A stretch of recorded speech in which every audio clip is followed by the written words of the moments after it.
ការប្រើជីវិតរស់នៅរបស់មនុស្សយើងមិនខុសអីពីសម្ភារៈផ្ទះបាយនោះឡើយមនុស្សគ្រប់រូបសុទ្ធតែមានជម្រើសក្នុងការកំណត់ទូនាទីជីវិតរបស់ខ្លួនឯងថាតើយើងប្រើជីវិតឲ្យដូចជាឆ្នាំងបាយឬឲ្យដូចជាគម្រប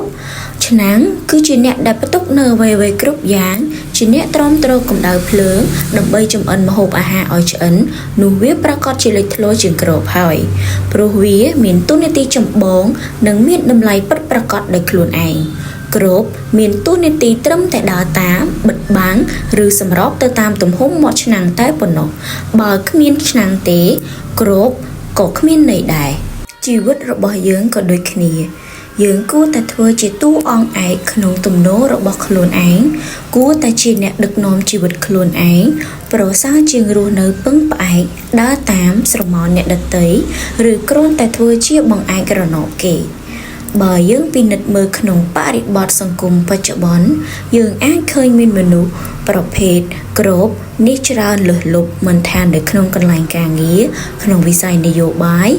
ឬសូម្បីតែក្នុងទំនោរសង្គមបច្ចុប្បន្នតែងតែមានមនុស្សប្រភេទដែលអ្នកចាំតែរណបការពារនិងបិទបាំងកុំហោះឲ្យអ្នកមានអំណាចអ្នកមានទ្រព្យឬអ្នកមានកេរ្តិ៍ឈ្មោះល្បីយើងធ្លាប់តែឮពាក្យថាឆ្នាំងមិនក្តៅទៅក្តៅគ្រប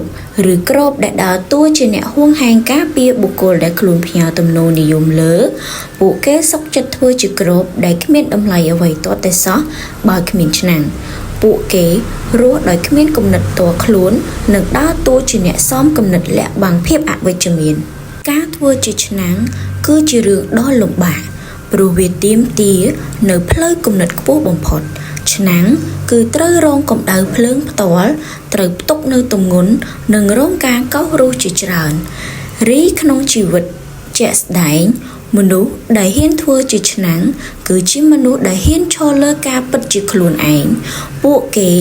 មានភាពឯករាជ្យកសាងតម្លៃដោយសមត្ថភាពពិតប្រាកដមិនមែនដោយសារការតោងរណបឬការធ្វើទំនោរនិយមលើនរណាម្នាក់ដើម្បីសេចក្តីសុខផ្លូវចិត្តមួយគ្រានោះឡើយជីវិតរបស់យើងម្នាក់មានតែម្ដងគត់បើយើងជ្រើសរើសធ្វើជាគ្របយើងអាចនឹងរស់នៅផ្ញើចិត្តគំនិតនិងទំនោរនិយមលើគេប៉ុន្តែយើងនឹងបាត់បង់ភាពជាម្ចាស់ការលើខ្លួនឯងរីឯការជ្រើសរើសធ្វើជាឆ្នាំងទោះបីជាត្រូវប្រឡាក់ធ្យូងឬត្រូវរងកម្ដៅខ្លាំងយ៉ាងណាក៏ប្រកាសក្នុងចិត្តថានោះគឺជាយើងហ៊ានគិតហ៊ានសម្រេចចិត្តហ៊ានប្រឈមចូលឈប់ធ្វើជាគ្របដែលចាំតែតម្រូវតាមទំហំមាត់ឆ្នាំងរបស់អ្នកដទៃទៀតទៅត្រូវតែសាកល្បងធ្វើជាឆ្នាំងវិញម្ដងដែលមានការគិតការសម្រេចចិត្តនិងការធ្វើជាខ្លួនឯងត្រូវបង្កើតភាពម្ចាស់ការដើម្បីចម្អិនជោគវាសនាខ្លួនឯងដោយភាពថ្លៃថ្នូរបំផុត